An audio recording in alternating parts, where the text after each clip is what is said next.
Welcome to an episode of Mr. D and me. Hello. On today's episode, we have two very special guests, Isaiah and Avery, and me. Oh, and her too. Sorry about that, Maddie.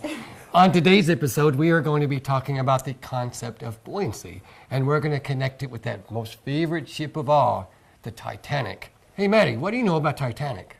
Well, I know that they hit an iceberg and it scratched the side and it all sunk. Only first class survived. Yeah, it's a very famous disaster. But today we're going to talk about why it sank and what caused it to go there. And we're also going to talk about how boats just in general are able to float. All right? All right, guys, so let's go ahead and get started. To make a boat, today we're going to use scissors, foil, and pennies. Now today, boys and girls who grow up to build things are called engineers. And engineers have a very important job to do because what they engineer, people use. And they want to make sure that whatever they design is safe. And to do that, they use a habit called beginning with the end in mind. Now, when you begin with the end in mind, that means you have a plan. That means you know what you're doing before you do it. And it's called having an idea and then designing your idea. Today, we're going to take this foil and we're going to turn it into a boat. All right? Now, what you want to think about is, and you want to ask yourself this question, how can I engineer a boat that will be able to hold a collection of pennies?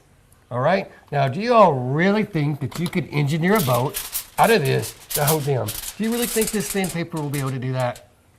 Maybe. I think so. What about you, Isaiah? I think he thinks we can. Yeah, that's what I'm talking about, brother. Well, today, that's what you're going to do. So, now hold on now. I got an idea. Tell you what I want to do. I want to make this a little competition. You know, I'm not used to having another man in the house here. So this is what we want to do, man. I want to see if you're willing, if you're game for this. Hey, Isaiah, let's make a little competition. Let's say that we can engineer a boat out of pennies, and we're going to let them engineer one. And then when we're finished, we'll see whose boat holds the most pennies. You game for that? You are definitely. He's a man of action. But you two game for that? Sure. All right, excellent. Well, I'll tell you what, let's try this out. So, this is what we're going to do today. I'm going to give you one, and then I'm going to give ourselves one. And we're going to take this, and we're going to turn it into a boat. Now, something I'm going to help you out just a little bit. You're going to need all the help you can get. What you have to understand today is you're not making a boat that's going to be moving through the water. All right? You know, you look at most boats. Most boats are shaped so that they can move through the water quicker. For example, if you've ever tried to walk across the pool, is it easy as walking in a room? Or is it harder? Harder. It's a whole lot harder. That's because water is far denser than air. So ships have to be made so that they travel through the water more easily. And so that's why you notice a ship has that part in the front comes together like that. And that causes less friction, so a boat can move much more quicker through the water. Some boats just sit in the water. All right? For example, if I think of a tugboat, you know, you've seen those barges pushing those big things, those tugs pushing those barges down the river.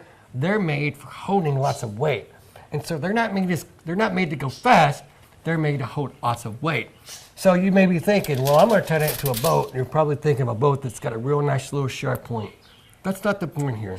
Something you want to think about is how you're going to float it so that the bottom of the boat is large, yet has walls so that it can hold many pennies. So do you understand? We're not making a speedboat here, right? We're making sort of like a barge, and that's what you would see on the Ohio River. All right?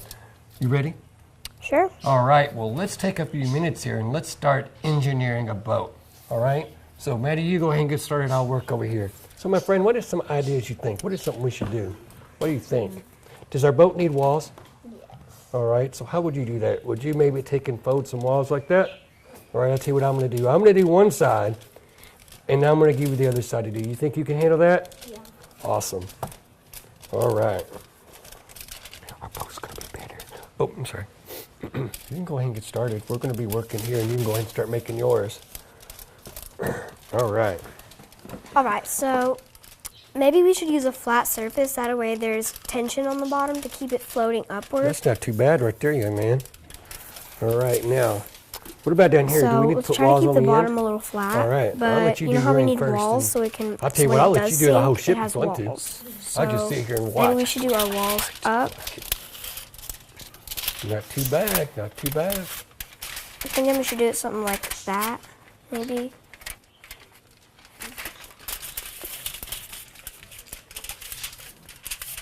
Hey man, that's a pretty good boat right there. You know what? That's pretty good. Look at that. That literally almost looks like a barge going down the river. You want And to try I this just end? did one side of it. You did all the You want work. to try that end? Interesting. Now let's look at this right here. You just make it flat Do and you kind of think pinch this the back. end needs to be okay? higher? Yeah. Why? And then try to make sure you What's cover going to all happen the if you holes. start putting pennies down here? What's going to happen? It's gonna all fall down. Why it's going to go down? So do you think if this end goes down first, it'll go underwater? Because the walls aren't high enough. So maybe take that in and make the walls a little bit higher. We'll have to give up a little space on the bottom, but you know what? That's okay. Okay. Let's try to make this a little flat. And then we want our walls to be good and our bottom to be Not smooth. too bad. I tell you what, that's a pretty good looking boat right there. You want to help? I'm happy with it. Make the walls just a little bit higher. Just kind here. of put your hand in the I tell bottom you like what, man, this. that's And put a your fingers pretty like good that boat. and just kind of push it up against it. Okay? We're- And I've learned I tell you what, we're going to do about that in just a this moment. We'll that set the it right more here. folding you have on You the do bottom, some the final less weight it's tweaks going and to we're hold. going to be ready to So go. you gotta be careful. Okay, let's go over it and make sure we like it. Okay. Wish y'all'd hurry up down there. We're finished. We were finished. We're ready to go. Okay, I think we're Let's look at good. their boat down there. That's pretty fancy. All right, you ready? All right, well done. Now, before we test our designs, I want to make a prediction about how many pennies you think, not your boat, but our boat will hold, and then we're going to predict how many pennies we think yours will hold. That's Look cheating. let's look at their boat real quick. How many pennies do you think that boat will be able to hold before it sinks? What do you think? 50. 50? Man, I wasn't thinking how many, but okay, it might. All right, that's a pretty good guess. Maddie, how many pennies do you think ours will hold? 3. I'm What? just joking.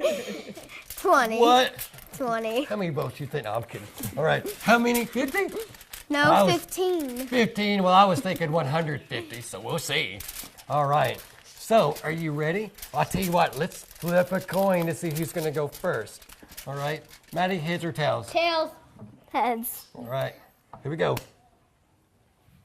Heads. They go first. All right. Hey, that's a good thing. I like to go last. All right. Okay. Oh, no, you're done. Put it in the water.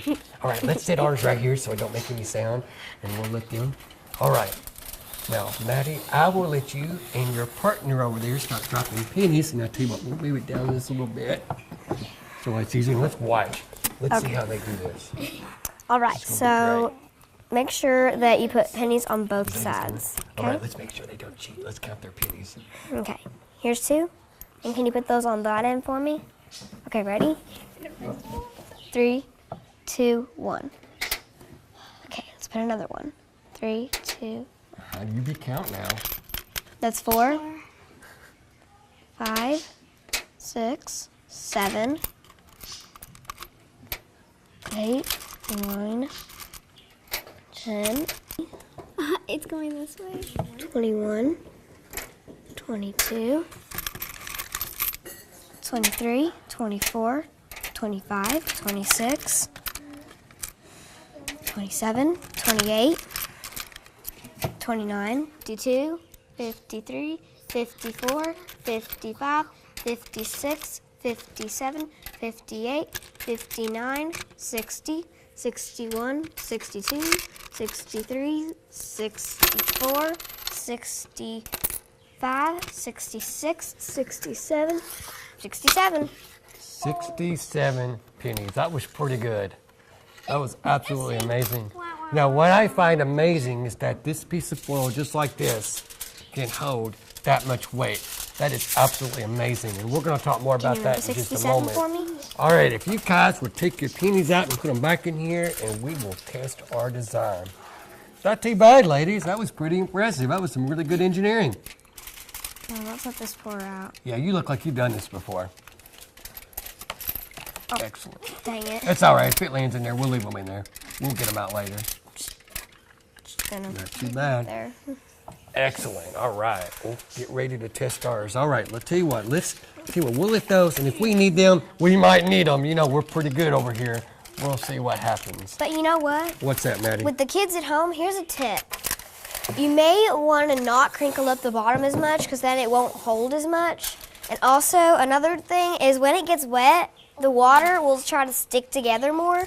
So your boat is going to probably sink faster, so I wouldn't really use the same tinfoil twice. Excellent. All right, brother. I'll tell you what. I'm going to place it. This is going to be our maiden voyage. And I'm going to place it right there, and we're going to test our design. So how many pennies did you predict ours is going to hold? Did you say 300? That's 15. what I thought you said. 1,500. Thank you. 15. All right, 1,500. You heard it on live television, folks. All right, here we go. 1, 2. I'm really good at counting. I can count to 10 really well. 2, 3, 4, 5, 6. Here, let me do this. I'll help you out. 7, 8, 9. One more to make it 10, then I'm going to help you do something here. There you go. Oh, they're sticking together. All right, now what I'm going to do is I'm going to hand you 10, and that way, if they all fit in there, we know that'll be 20. 1, 2, 3, 4, 5, 6, 7, 8, 9. Almost had 10. 10 right there. See if they'll fit in there.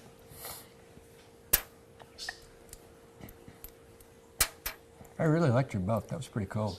Thank you. That was some good engineering. Would you like to ride it? Good, definitely. Okay, $1 million a second. I think we need more linear foil, though. Avery has 100. All right, that's 20 right there. All right, here we go. 10 more, that'll be 30. 2, 3, 4, 5, 6, 7, 8, 9, 10. 10 more, it makes 30. You know what? We didn't name your boat. Maybe we should have named it. It might have held more pennies. We could have called it the Titanic. Just, that's a joke, by the way. You look at me like that. You know we could use them under the water. 6, 7, 8. All right, here you go. 10 more. There's one design. That makes 40. I think we've noticed about 50 they're going to end up being in there.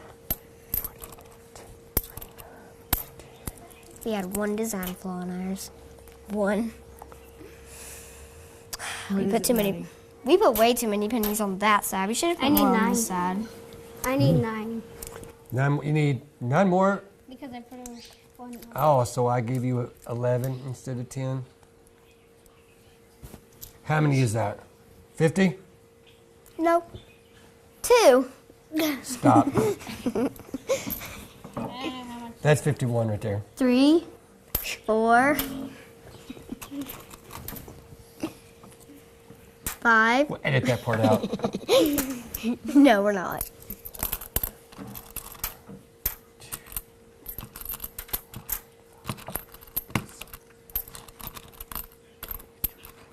All right, here's 10 more. This will be 60 right here.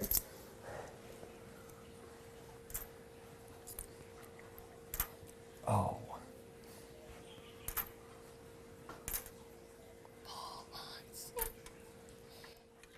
You know what?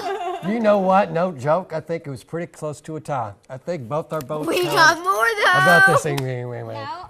We got way more. Listen, we'll take them out and count each one if can't you want to. All right. How much we have? Hey, that was pretty magnificent right there. Good You job. can't young count the man. ones that are already in there though. I know. Trust me, I know. I taught this lesson. All right. Take the water out right there. All right. If the table gets a little wet, it's all right. It'll clean. Good job, Isaiah. We held more. The people died. All right. Come over here, my friends. All right. That was some pretty good testing right there. Congratulations, young man. Congratulations. All right. And Maddie, you're here. Oh, even better. I like a hug. Even better. All right. Now, let me explain the science behind this. Surface, believe it or not, has a skin, and it's called surface tension. And if you've ever heard of an insect called a water strider, that is an insect that's adapted to be able to walk on that layer without sinking. If you Google a water strider picture, you can see it. You actually can see it sitting on that layer of water. Well, a boat sort of works the same way. Boats are made to be buoyant. and they're made to float on top of that layer of water. And they make them that way, and so that when they engineer a ship, they engineer it so the inside is hollow, and so when that air is in it, that boat is able to become buoyant. But particular boats are made to do specific things. For example, if I think of a canoe, have you ever been in a canoe before? Well, are canoes built to hold lots of people? No. No. And so, for example, most canoes are made to hold 3 to 4 people. What happens if you try to put too many people in a canoe? What happens? Yeah, right. Oh, I like your sound effect. That's pretty good. It sinks, right? Well, then if you think about a barge that goes down the Ohio River, it's not made to hold people. It's made to hold lots of goods like coal or grain and things like that. And so it can hold way more than a canoe. That's because its shape allows it to do that. So the shape of the boat really determines the amount of weight it can hold. Now, something Maddie, I heard her discuss, and a discovery that she made. She said when we were doing it, we should have started putting the pennies in the middle rather than the end. Maddie, why did you make that discovery? Why do you think that you would do that differently next time? Well, honestly, I think I kind of take that back a little bit, but I think we need to put it in all sides, like a few in the middle, a few on the sides. And you also need to make sure that when you're in the middle, it won't have too much on this side than this side. Okay, that's why is the that? downfall. Why is that?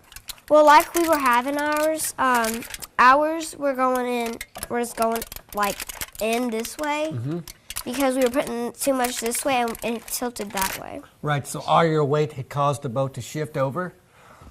That's an excellent observation. And that is exactly what people who work on the Ohio River have to do when they load barges. For example, when they're loading coal in a barge, they don't start at the end, they start in the center and they work their way out. And that's because if they started on the end, all the weight would shift this way, and then of course it would be lower in the water, and if it went too far down, the boat, do your famous sound effect again, would go straight underwater. Now, connecting this with Titanic, when it hit the iceberg hit closer to the front, the bow of the ship. Well, the water started going in the bow end first, and so when the Titanic started to sink, it went in the front end. And then, of course, this end sunk, and the rest is history, right? But that's sort of compared to how we can connect this lesson to that. Now, this is the way engineering works. Let's say that these were models compared of a ship that we were actually going to build. We would say, all right, what worked, what didn't work, and what can we do different? And so then you would take a second model, you would learn from your mistakes, and you would engineer a second one. And then guess what? You would do it again, and you would do it again. I know sometimes in life, especially school, we get all caught up in being wrong and wrong answers, and failure is a bad thing. Well, my friends, in science, a wrong answer, a mistake, a failure is not a bad thing. It's an opportunity to learn and fix your mistake and make it better. So like Maddie, just now when you were doing that, that was amazing. So then if you were to go back and you were to do it again, you would do it, you would change that. You know what, it would probably hold more pennies. But you know, in life, there's always a chance to improve. Nothing's ever perfect. All right, excellent work. All right, you know what, that was pretty cool. I really enjoyed that. For today's episode of our program, I want to thank you very much, starring Mr. D. And me.